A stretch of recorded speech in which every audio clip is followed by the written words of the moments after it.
विष्णु भगवान और लक्ष्मी विमान द्वारा जब कैलाश पर्वत के ऊपर से निकले, देखा कि शिव भगवान अपने धूनी लगाए हुए हैं, ध्यान में है। किसका ध्यान करते हैं?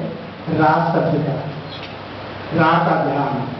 अब राम में राम भी आता है और राधा भी आती है।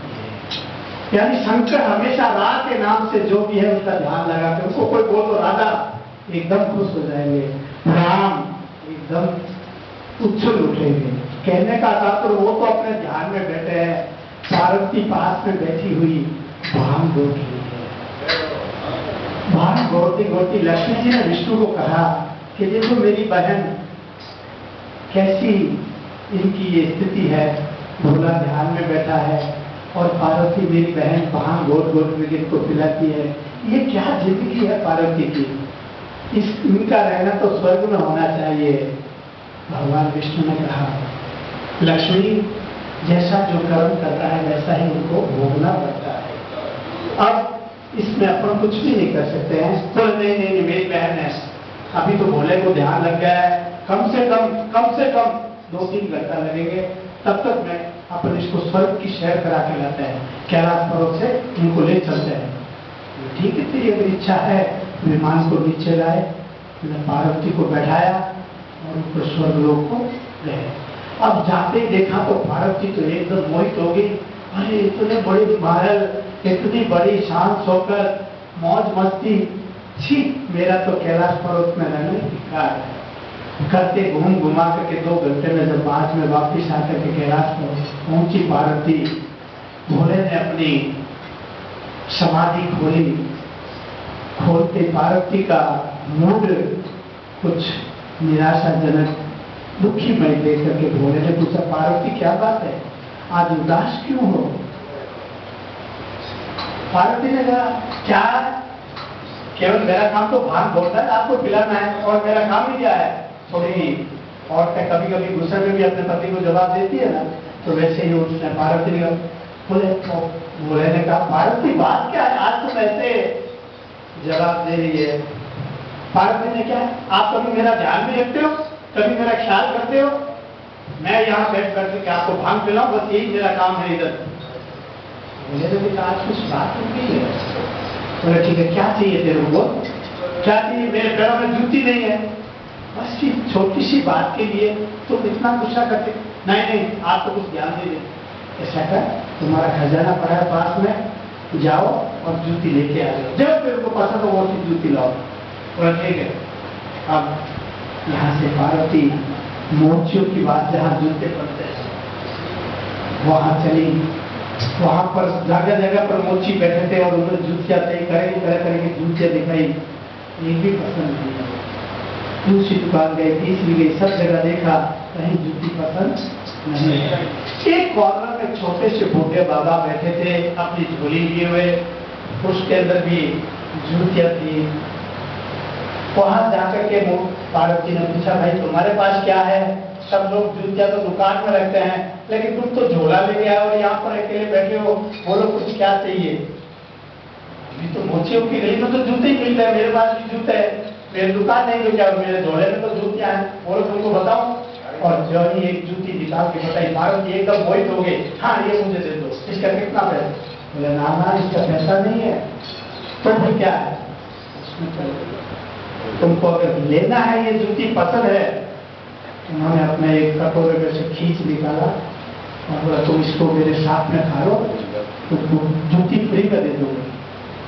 उसने कहा पार्वती ने तुम मूर्ख हो, तुम पागल हो, मैं कौन हूं? मैं भोलेनाथ की पत्नी पार्वती हूं और तुम मुझे अपने साथ खाने को? तो जाओ मेरे पास कोई जूती नहीं है, चले जाओ यार। पार्वती को जूती पसंद आ गई। इधर तो देखा, सुरेश जी देख रहे हैं, उधर देखा, किसी ने भी देखा, लेकिन फिर सुरेश जी ने देख नीचे कर दिया, चंद्रप्रकाश जी ने साइड कर दिया, मोदराज जी ने देखा कि चलो पार्वती अपना मतलब जूती खरीद रही है, खरीद ले लो। इधर कटोर, बोले जल्दी से निकालो कटोर अपना।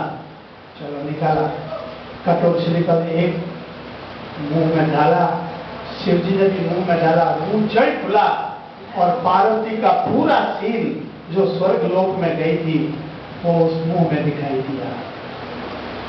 एकदम बोले पार्वती तुम मुझे छल करने को आई, तो तुमने क्या किया? तुम स्वर्ग लोक में जाके आई और तभी तुम्हारा मुंह खराब हो गया। जा आज से मैं तुझे तद देता हूं, क्या करता हूं तेरा।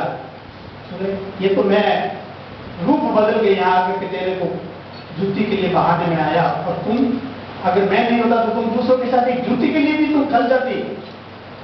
ठीक नहीं है पार्वती। और एक चीज समझ लो, हर मनुष्य के इंसान में जिंदगी में शिव और शक्ति दोनों का निवास रहता है। शिव नाम है श्वास और शक्ति नाम है ताकत। यानी श्वास है और ताकत नहीं तो श्वास क्या काम के, और अगर ताकत है और सांस नहीं तो कोई काम। यानी शिव और शक्ति दोनों का निवास हमारे जीवन में भी हर जीवन में रहता है। इधर त्याग कर दिया शिव भोले ने पार्वती का। पार्वती ने देखा इसका बदला तो लेना ही पड़ेगा मुझे, नहीं तो क्या। और जब दोनों में से एक भी बिछुड़ जाता है तो पागल बना जाता है। अब थोड़ी दूर गए, पार्वती ने भेलनी का एकदम खूबसूरत स्वरूप बना लिया, सुंदर नारी बन गई। जोरदार भेलनी का स्वरूप बना करके आगे आगे चलने लगी और पीछे पीछे भोलानाथ आ रहे। अरे वो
वो पार्वती को तो भूल गए और आगे आगे भेलनी और पीछे पीछे भोलेनाथ जा रहे हैं।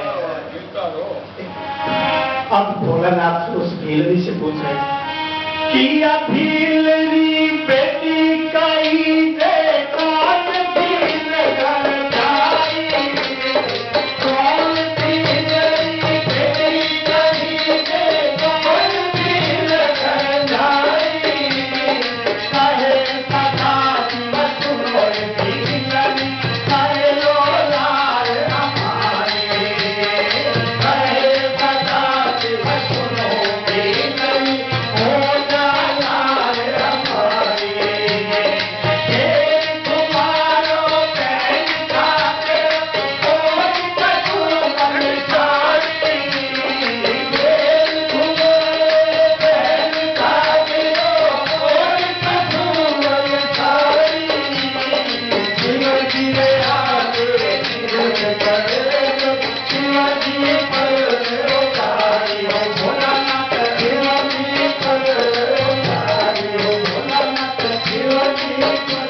अरे भेलनी इतनी सुंदर लग रही हो, किसकी बेटी हो और किसके घर में तुम्हारी शादी हुई है? कर ले, हमसे प्रीत कर ले और हमारे लारे हो जा। भेलनी कहती है बेटी ताई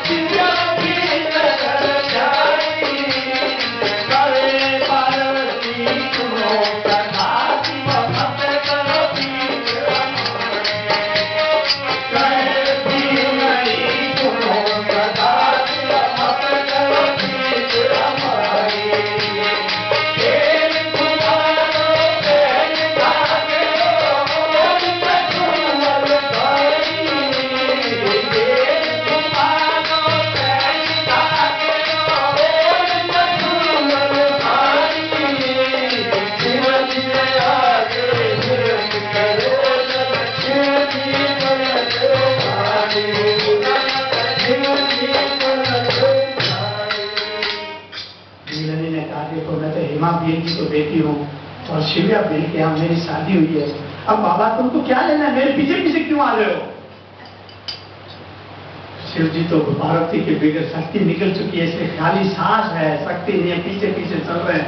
फिर आगे गए, भीलनी ने देखा ये पीछा नहीं छोड़ेंगे मेरा, तो आखिर उसने कहा मार तो घर में पावर भील से उड़ता पंछी मारे, मारे तो घर में पावर भील से उड़ता पंछी मारे, बने मारने बने जाते पत दो नौरी जाते हो बुरा मत पत दो नौरी जाते, मारे तो घर में पावर भील से उड़ता पंछी मारे, मारे तो घर में पावर भील से उड़ता पंछी मारे, बने मारने बने जावे पत दो नौरी जावे, बुरा मत पत दो नौरी जावे, बुरा मत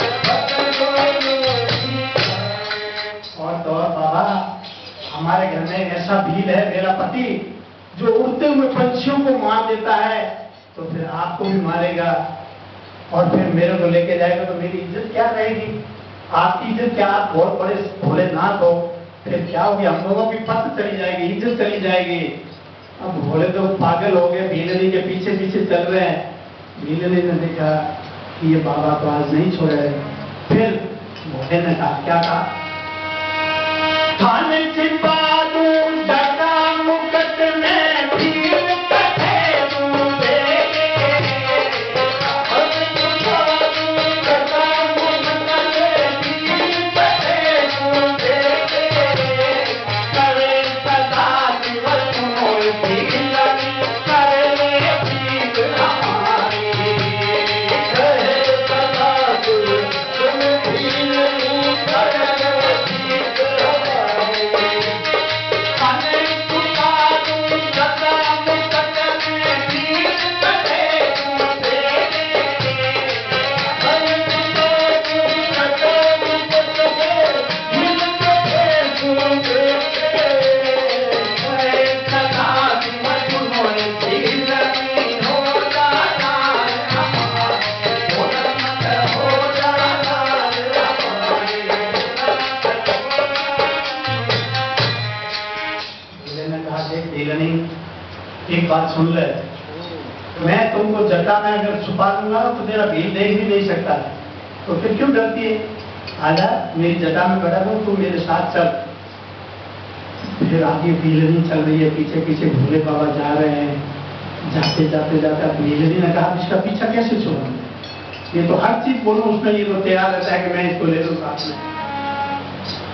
तब उन्होंने कहा, अरे तो घर में गौर पर्वता दूती गंगा पे, अरे तो घर में गौर पार्वती दूता गंगा पे, सीता हो लागे माने निकला हो गंगा, अरे तो घर में गौर पार्वती दूता है गंगा, अरे तो घर में गौर पार्वती दूती है गंगा, मने मिला कर साईं करोगा निकला होगी गंगा, निकला होगी गंगा।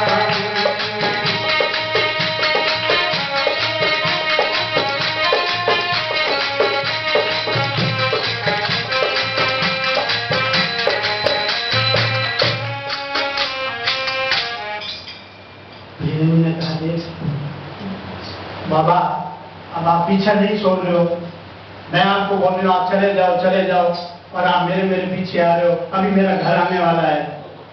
तुम्हारा घर आएगा तो मैं बोलता हूँ छोड़ो, तुम क्या? तो बोले देखो मैं चलने के लिए तैयार हूँ, लेकिन आपके घर में तो गौर पार्वती जी बैठी है, दूसरी आपकी जटा में गंगा बहेगी, अब चीज तुम मुझे भी ले जाओगे तो घर में तो रोज का दंगा होगा, झगड़ा होगा, फिर मेरा जीना भी मुश्किल और तुम्हारा जीना भी मुश्किल हो जाएगा, और ये लौकिक बात है। 1 से 2, 2 से 3 हो जाए तो दंगा ही दंगा है। मैंने कहा कि ये तो हर चीज में मनाही कर रही है, करती नहीं है ब्रीथ। फिर आगे थोड़ी देर चले, चलते चलते चलते भोला को फिर होश आया, बोला देख सुन, गौर पारब तन पीवर भेद सो गंगा भर की पानी, गौर पारब तन पीवर भेद सो गंगा भर की पानी, तन खाऊं पीलो तने तू करनी पकड़ाई, तन खाऊं पीलो तने तू करनी पकड़ाई, गौर पारब तन पीवर भेद सो गंगा भर की पानी, गौर पारब तन पीवर भेद सो गंगा भर की पानी, जीव लोक से खतर गिरा दे तू करनी पकड़ाई, तू करनी पकड़ाई। देखा ये भोला ना फिर एक पैंतरा फेंक दिया कि गौर पारब जी को तो मैं फीवर भेज दूंगा और तेरे गंगा पानी भरेगी, अब तो तू चल मेरे साथ में। उसने बोला ठीक है, एक बात सुनो, मेरा घर आ रहा है, आप इधर ही रुको, अभी मैं घर जाके आती हूँ, देख के आता हूँ। और हमारे यहाँ पर एक सिस्टम है भीलों में, अगर प्रीत करते हैं, शादी करते हैं, तो उसके पहले जो दूल्हा होता है उसके पूरे बाल मुंडन कर दिया जाता है। तो यदि आपको मेरे साथ शादी करनी है तो आप जाकर के मुंडन करवा के आइए। अभी तक जी ने देखा, देख तो नहीं रहा है, बद्री जी देख रहे हैं, कौन देख रहे हैं? देखा इधर उधर सब देखा कि कोई देख तो नहीं रहे। अच्छा भीलनी, मैं 5 मिनट में आया, अभी नाई की दुकान जाकर के आता हूँ और आकर के मैं मुंडन करवा के आता हूँ, फिर तुम तैयार रहना। बोले मैं तैयार हूँ पक्की, आप जाके आइए। लेकिन आपको मालूम होना चाहिए बहुत भोला का तो होश नहीं था, वो तो कैलाश पर्वत पर आगे कैलाश के पास में, तो भीलनी जल्दी से अंदर गई, कैलाश पर्वत के ऊपर पहुंची। इधर ये अपना मुंडन करके भोलेनाथ आए, बाहर बीच में नारद जी मिल गए। अरे भोलेनाथ ये कैसा रूप आज है? आप शर्मा रहे हैं कि क्या बोलूं मैं?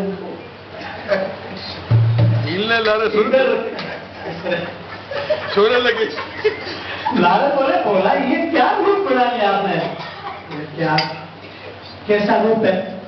बोले आपके किधर जटा बोला सब कुछ भी, चंद्रमा वगैरह कुछ भी नहीं दिख रहे हैं, आप फरमा रहे क्या कह रहे? बोले नारद एक बात कह दूं? सुनाओ।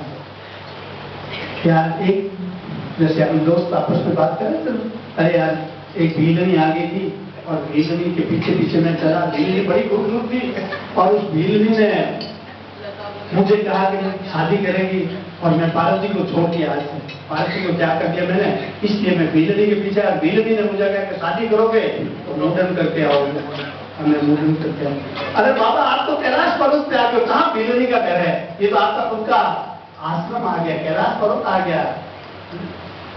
और बोले तो होश जीता रहो। आते कैलाश पर्वत को पहुंच के आवाज देते हैं, पार्वती पार्वती।